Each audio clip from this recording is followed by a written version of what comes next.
ትናንትና ሙሉ ምዕራፉን ስላነበብኩ ዛሬ ከቁጥር 11 12 እግዚአብሔር ቃል የመጀመሪያ ቆሮንቶስ ምዕራፍ 10 ከቁጥር 11 እና 12 ላይ ያለው ቃል ብቻ አነብና እንቀጥላለን። ይህ ሁሉ እንደ ምሳሌ ሆነባቸው፣ እኛንም የዘመኑ መጨረሻ የደረሰብንን ሊገስጸን ተጻፈ። ስለዚህ እንደቆመ የሚመስለው እንዳይወድቅ ይጠንቀቅ። የመልእክቴ ርዕስ ማሳዘን እንዳንወድቅ ምን እንሆን እንጠንቀቅ በሚል ሐሳብ ነው የጀመርነው። በተለይም ቁጥር 5 ላይ እግዚአብሔር ግን ከነሱ በሚበዙት ደስ አላለውምና አላለው፣ በምድረ በዳ ምን ሆነዋል ወድቀዋልና ብሎ ይናገራል። ክፍሉን በሶስት ከፋፍዬ ያሳየቻችኋለሁ። ከቁጥር 1 እስከ 13 ያለው እንዳንወድቅ ልንጠነቀቅ እንደሚገባ የእስራኤልን ምሳሌ አንስቶ እስራኤል ወደቀ፣ በምድረ በዳ ጠፋ። ስለዚህ በክርስቶስ ኢየሱስ የዳናችሁ እናንተ የቆሮንቶስ ምዕመናን እንዳትወድቁ ተጠንቀቁ ተብሎ ነው የተጻፈው። ዛሬ ደግሞ በሶስተኛ ደረጃ ላይ እዚህ ቦታ ላይ ያለንን እኛን እንደዚህ ብሎ ይናገረናል። በክርስቶስ ኢየሱስ የዳናችሁ የእግዚአብሔር ልጆች የሆናችሁ በቤቱ አደባባይ በፊቱ ያላችሁ እግዚአብሔርን በሕይወታችሁ በኑሯችሁ በንግግራችሁ አስከፍታችሁት እንዳትወድቁ ተጠንቀቁ የሚል ነው። ከቁጥር 14 እስከ 22 ያለውን ስንመለከት ከጣዖት አምልኮ ጋር ማህበርተኛ መሆን የለባችሁም፣ ከጣዖት አምልኮ መሸሽ ይኖርባችኋል። እናንተ ከጣዖት አምልኮ የወጣችሁ ብቸኛ የሆነውን አምላክን የምታመልኩ ማህበረሰብ ስለሆናችሁ ከጣዖት አምልኮ ራቁ ይላል። ሌላውና ሶስተኛው ላይ ያለው ሐሳብ ምንድን ነው? እግዚአብሔር በተለይ ከቁጥር 23 ጀምሮ እስከ 33 ያለውን የምንመለከተው እግዚአብሔር የሰጣችሁን ደህንነት ወይም ደህንነት ጋር የተሰጣችሁን ነፃነት ለእግዚአብሔር ክብርና ለሌሎች ጥቅም ተጠቀሙት። ሁሉ ተፈቅዶልኛል ብሎ የሚለው ሁሉ ተፈቀደልኝ፣ ነፃ ነኝ፣ ክልከላ የለኝም ብላችሁ ለእናንተ ደስ እንዳሰኘ እየኖራችሁ ሌሎችን እንዳትበድሉ እግዚአብሔርን በዚያ ምክንያት እንዳታሳዝኑትና እንዳታስቀይሙት ከእግዚአብሔር ጋር ያላችሁ መልካም የሆነ ህብረታችሁ እንዳይፈርስባችሁ ነፃነታችሁን እንዴት አድርጋችሁ ተጠቀሙ? ለእግዚአብሔር ክብርና ለሌሎች ወንድሞቻችንና እህቶቻችን ጥቅም በማዋል መጠቀም እንዳለብን የሚናገር እንደሆነ አንስቻለሁ። እግዚአብሔር እዚህ ቦታ ላይ አዘነባቸው ነው የሚለው።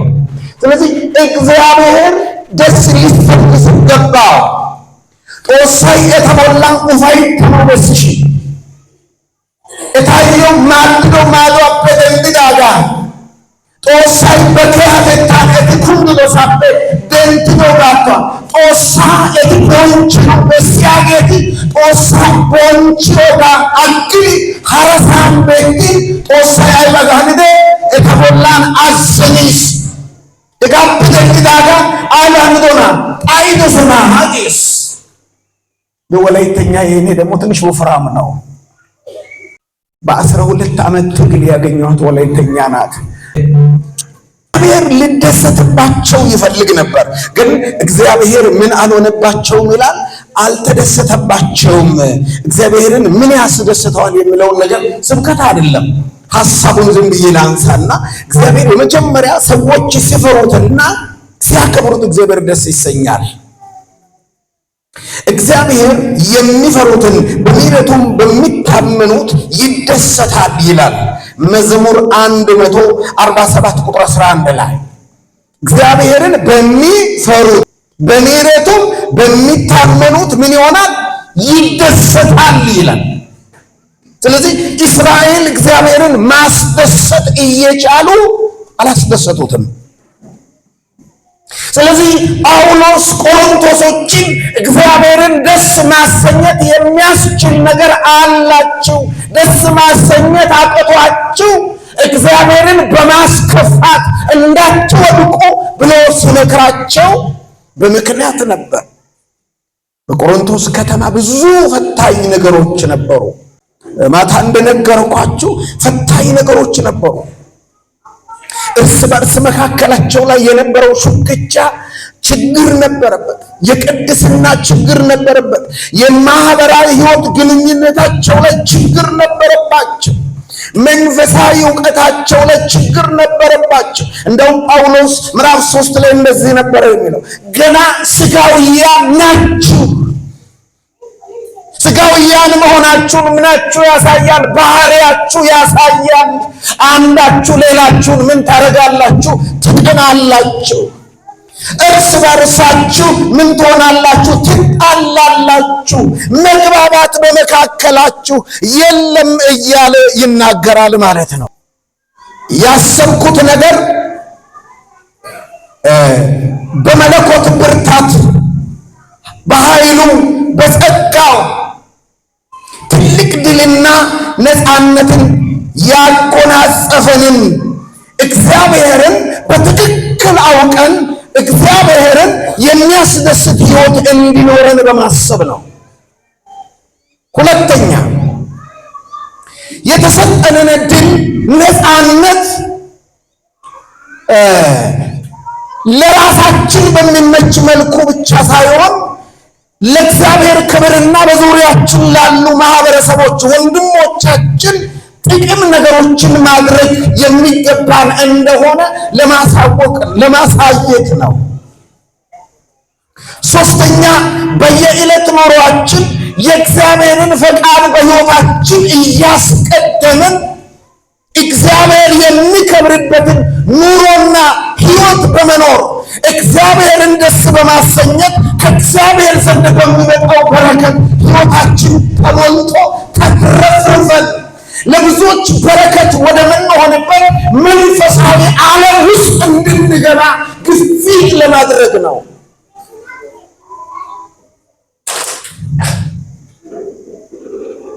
ያን ጫና ለመፍጠር ነው። ማንኛውም ቃል ከዚህ ስብከት በኋላ እንዴት ትሆናላችሁ ብዬ አስባለሁ። ምን ታስባለህ በሉኝ።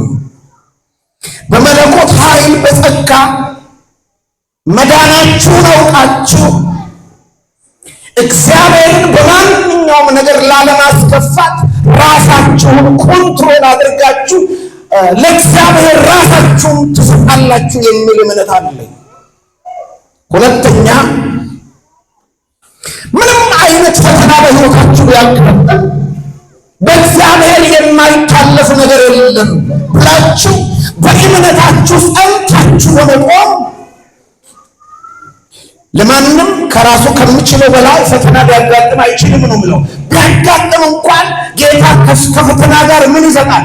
መውጫ ይሰጣል የሚለውን ቃል አምናችሁ እንዲህ እንደሆንኩ ዘመኔ አያበቃም ብላችሁ ከእግዚአብሔር ጋር ተጣብቃችሁ የሙጥኝ ብላችሁ ቆማችሁ ትጥራላችሁ የሚል እምነት ነው ያለኝ። አሁን ወደ ዋናው ጋር ደርሻለሁ። እግዚአብሔርን እንዳናስከፋ ወይም እንዳናሳዝነው ከዛ እንዳንወድቅ ራሳችንን እንዴት ነው ኮንትሮል የምናደርገው? እንዴት ነው ልንጠብቅ የምንችለው የሚለውን ነገር የመጀመሪያ ነገር ከምርጡ ከእስራኤል ውድቀት መማር ከቻልን ነው። የጥፋት ታሪክ ሲደጋግም መማር የማንችል ከሆነ እጅግ በጣም አስቸጋሪ ነው። ከእስራኤል ልጆች መማር ያስፈልጋል። ጠንካራ ሰዎች፣ ብልህ ሰዎች ከቆሙ ሰዎች ይማራሉ፣ ከወደቁ ሰዎች ይማራሉ፣ ከሁለቱም ይማራሉ።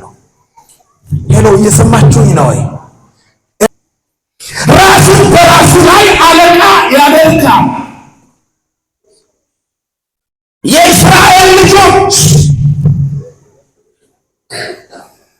የሚገርም ማዳን እግዚአብሔር አዳናቸው። ለ430 ዓመታት የነበረውን ቀንበር ከጫንቃቸው ላይ ሰባበረ፣ አርነት አወጣ። የዘመናት ለቅሶ ሐዘን ከልባቸው ተወገደ። የክብር አምላክ አርነት አወጣ።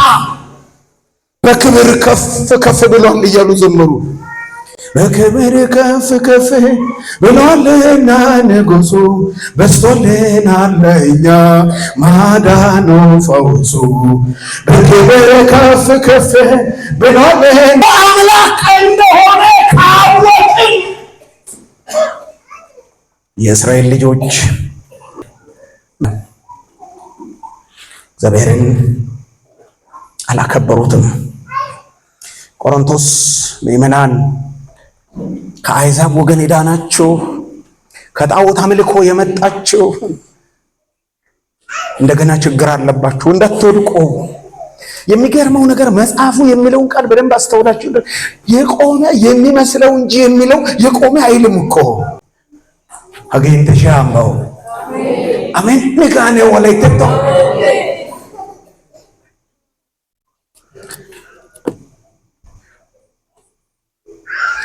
ምንድን ነው ያላስደሰቱት? በአጠቃላይ የእስራኤል ችግር 5 ነገሮች ናቸው። አንደኛ ምኞት ነው። ሁለተኛ ጣዖት አምልኮ ነው። ሶስተኛ ሴሰኝነት ነው። ልክ የሌለው ወሲባዊ ምኞት። እንደውም ጳውሎስ ሌላ ቦታ እንደው ምዕራፍ 6 ላይ ቀላጮች ይላቸዋል። በቃ የሆነ ተቃራኒ ጾታ በሚያይበት ጊዜ እንደ ውሃ የሚፈስ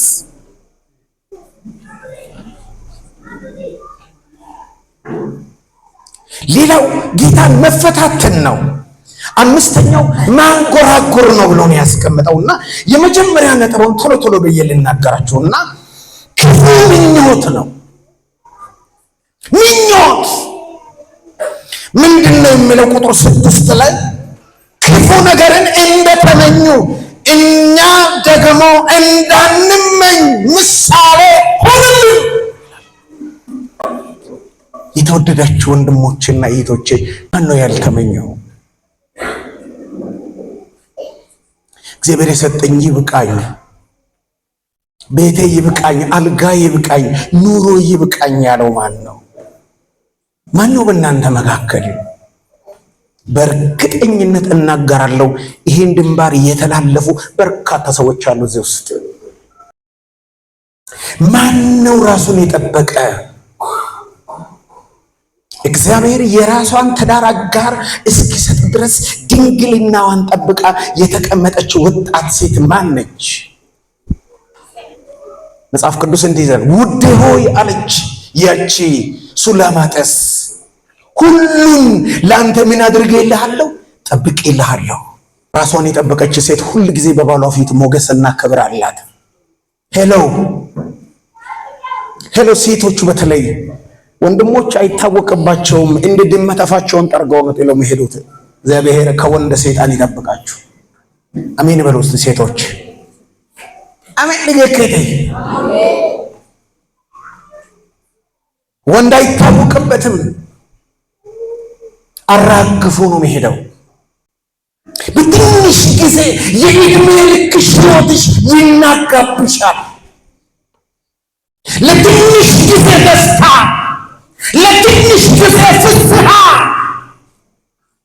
ዘመንሽ የ70 ዓመት የ80 ዓመት ሕይወትሽ በምን ትከቻለሽ? በእሳት ትከቻለሽ። ሆይ ሁሉን ጠብቄልሃለሁ።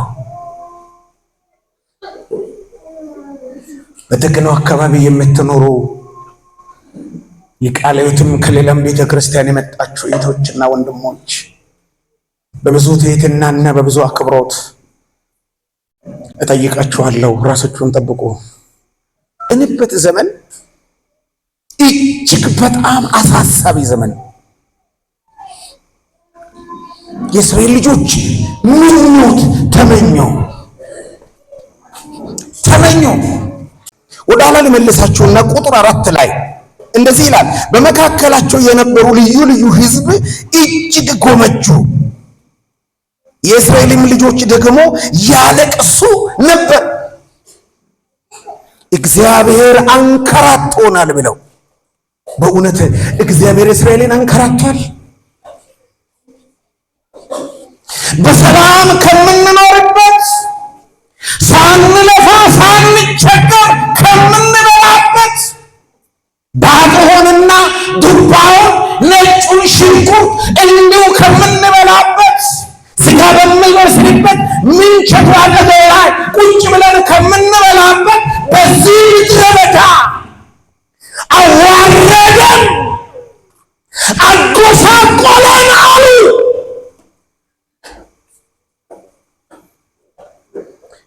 ወንድሞቼ ማን ነው በእግዚአብሔር ላይ ያላጉረመረመ ክፉ ያልተመኘን ሰው አለ እዚህ መካከል? ይበቃኛል እግዚአብሔር የሰጠኝ ያለ ሰው አለ? በቃኝ የሚል አለህ? እግዚአብሔርን እስራኤል ናቀ። እስራኤል እግዚአብሔርን ናቀ።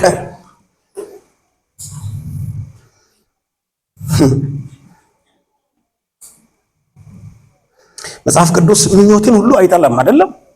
መልካም ምኞቶች አሉ መጽሐፍ ቅዱስ የማይጠላቸው የሚያበረታታቸው። ለምሳሌ የቃሉን ወተት ተመኙ ይላል። መልካም ነገርን መመኘትን መጽሐፍ ቅዱስ አይጠላም። አንደኛ ጴጥሮስ ምዕራፍ 2 ከቁጥር 2 ላይ ሌላው መንፈሳዊ ስጦታዎችን በብርቱ ፈልጉ ይላል። አንደኛ ቆሮንቶስ 14 ከቁጥር 1 ጀምሮ ስትመለከቱ ጳውሎስ እኔ ልሄድ ክርስቶስን ፊት ለፊት ላየው እናፍቃለሁ ይላል፣ ይመኛል። ፊልጵስዩስ ምዕራፍ 1 23 ላይ ማንም ኤጲስቆጶስ ለመሆን ቢመኝ መልካም ይመኛል ይላል። ምኞት ሁሉ ክፉ እኮ አይደለም። የተጠላ ምኞት ተመኝ። መልካምን መመኘት የተፈቀደ ነው። ሰው የደረሰበትን ሰርቶ ለመድረስ ተምሮ ለመድረስ ሳይቀኑ በንጹህ ልቦና መመኘት ክፋት የለው። የእስራኤል ልጆች ግን ክፉ ምኞት ተመኙ። እግዚአብሔር ተቆጣቸው። የእስራኤል ምኞት ውስጥ የታመቀ የውድቀት መንስኤዎችን ቶሎ ላሳያችሁ። በምኞታቸው ውስጥ የታመቀ ሊፈነዳ የቀረበ ነገር፣ በምኞታቸው ውስጥ የተቀመጠ ከእግዚአብሔር ጋር ያላቸውን ህብረታቸውን ቆርጦ ቆራርጦ ሊለያቸው የሚፈልግ እምቅ ነገር አለ። ምንድነው እሱ የሚለውን ነገር ስንመለከት የመጀመሪያ ነገር ከእግዚአብሔር እጅ በተሰጠው ላይ አለመርካት፣ ከዚህ ከሰማይ ከሚወርደው መና በቀር ምን እናያለን አሉ። ያው ምግብ ነው፣ ህይወት ነው አሉ። ይህ ቤተሰብ ነው እኔ የተፈጠርኩበት። ከዚህ አባት ባልወለድ ኖሮ፣ ከዚህ እናት ባልወለድ ኖሮ የሚል ሰው የለም እዚህ መካከል። እኔ ወላይታ ሆኜ የተፈጠርኩበት ቀን ጨለማ ይሁን የሚል ሰው የለም እዚህ መካከል። ይሄን ትዳር ነው ብዬ ይሄን ትዳር ያገባውበት ቀን እሱ ከምድር ገጽታ ይጥፋ የሚል ሰው የለም። በዚህ መስሪያ ቤት የተቀጠርኩበት ሰይጣን የለከፈኝ ቀን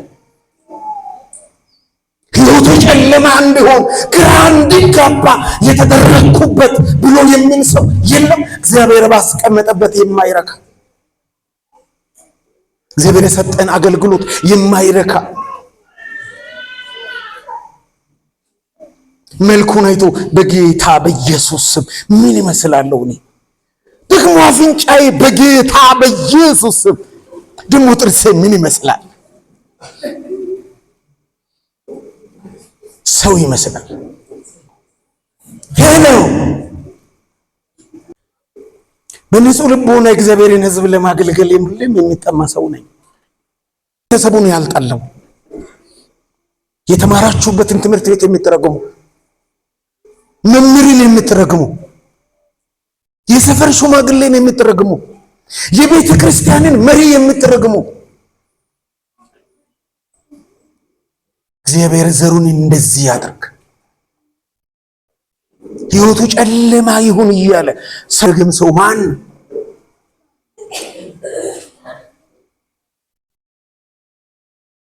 ብዙ ሐዘን ብዙ የልብ ጩኸት አለብን። ቢሶት የተሞላንን አብዛኞቻችን እግዚአብሔር በሰጠን ትዳር እግዚአብሔርን የማናመሰግነን፣ እግዚአብሔር የሰጠንን ወላጆቻችንን የምናከብር አይደለንም። እግዚአብሔር ዋሽንግተን ዲሲ ላይ እንድወለድ ያደርገን እኮ ነበር፣ ነገር ግን አላደረገም። አንድ የገጠር ገበሬ ልጅ አደረገኝ።